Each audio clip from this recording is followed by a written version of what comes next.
और अब फिक्र की पॉलिटिकल फाइल, जिसकी शुरुआत मुंबई से करते हैं। मुंबई का किंग कौन? आज से इसका जवाब बदल गया है। महाराष्ट्र नगर निगम चुनाव के बाद माहौल बहुत बदल गया है। सियासी वर्चस्व की लड़ाई में ठाकरे परिवार काफी पीछे जाता दिखा। 27 वर्षों के बाद देश के सबसे अमीर बीएमसी यानी मुंबई नगर निगम से ठाकरे परिवार की राजनीति का शटर डाउन हो गया है। जो नतीजे आए उसके मुताबिक महाराष्ट्र में बीजेपी और उसके सहयोगियों के लिए आज गुड फ्राइडे है। नतीजों में बीजेपी और शिवसेना शिंदे विनर दिख रहे। इस गठबंधन न सिर्फ पहली बार बीएमसी का चुनाव जीता, बल्कि महाराष्ट्र के 29 नगर निगम में बीजेपी और उसके सहयोगियों ने 26 में बढ़त हासिल की।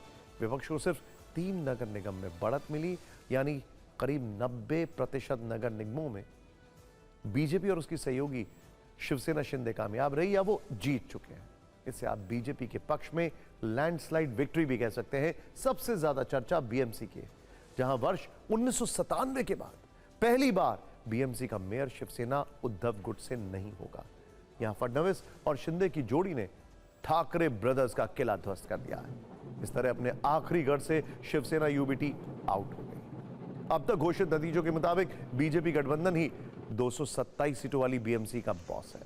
बीजेपी अलायंस को 116 सीटें मिल रही हैं, शिवसेना यूबीटी और एमएनएस को 72 सीट, कांग्रेस गठबंधन को 24, एनसीपी अजीत पवार को 3 और अन्य को 10 सीट मिलती दिख रही है। इस बीच इसमें एआईएमआईएम भी शामिल है। अंतिम आंकड़े आने पर थोड़ा बदलाव हो सकता है। वैसे तो यह चुनाव लोकल लेवल पर लड़ा जाने वाला निगम का चुनाव था, लेकिन मुंबई में मराठियों को लेकर उद्धव ठाकरे और राज ठाकरे राजनीति करते रहे। इस बार दोनों भाई साथ आए, फिर भी वो हाथ टाल नहीं पाए। अगर नगर निगम चुनाव नतीजों को डिकोड करें तो साफ पता चल रहा है कि मुंबई में सीएम देवेंद्र फडणवीस की अगुवाई में चुनाव लड़ा गया। उन्होंने काफी प्रचार किया। कहा जा सकता है कि उनका जादू चल गया, उन्हें लोग पसंद कर रहे हैं। एकनाथ शिंदे मराठा वोटर को साधने में कामयाब रहे। उन्होंने उद्धव ठाकरे और राज ठाकरे से मराठा वोट छीन लिया। इन नतीजों से पता चल रहा है कि मराठा वोटरों में ठाकरे परिवार का 25 साल का वर्चस्व खत्म हो गया है।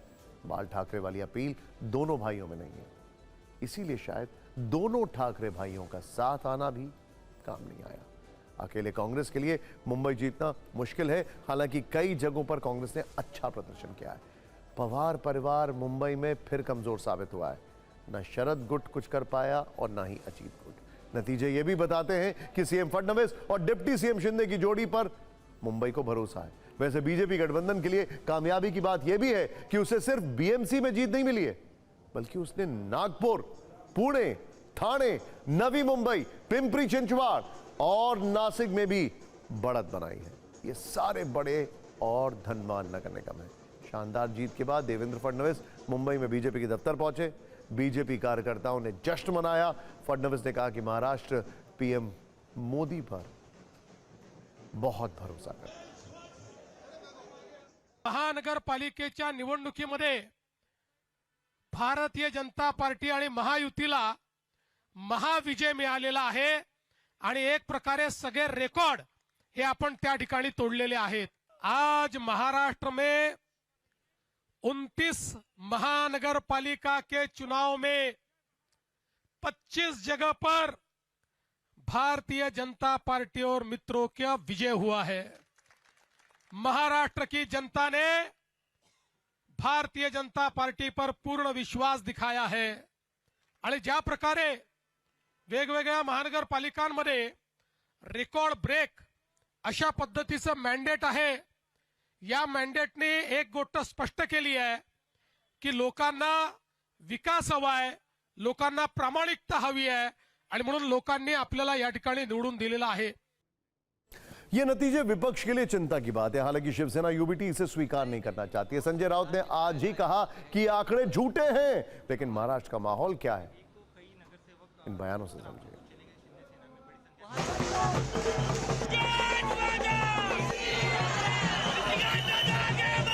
मुंबईकरांनाही मी मनापासून धन्यवाद देतो की मुंबईमध्ये देखील महायुतीला शिवसेना आणि भारतीय जनता पक्षाला मॅजिक फिगर लागते, बहुमत लागतं। मुंबई में मतगणना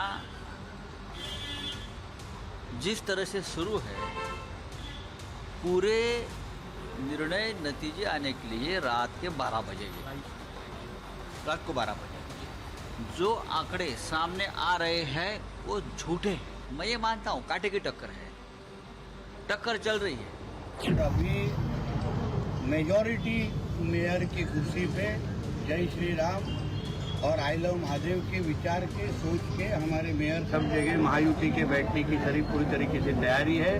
हमारे महाराष्ट्र के मुख्यमंत्री देवा भाऊ को ये मिला, ये भगवा आशीर्वाद है। ये विक्ट्री हमें पता था होने वाली है, क्योंकि हमें विश्वास था, लोगों का जनमत दिख रहा था और विकास की जीत ऐसे हमें लगता है। कि जनता ने जिसको वोटों से नवाजा उनका लीडर बनेगा और जिसको भी चाहे मेयर बनाए, लेकिन हम तो हमारी बात करें कि हमारा प्रदर्शन भी बहुत अच्छा हो। अब मुंबई के अंदर ही आप देख लो, अब तक अब अल्हम्दुलिल्लाह 6 जगहों के ऊपर हम जीत चुके हैं और कई जगहों के ऊपर हम आगे हैं।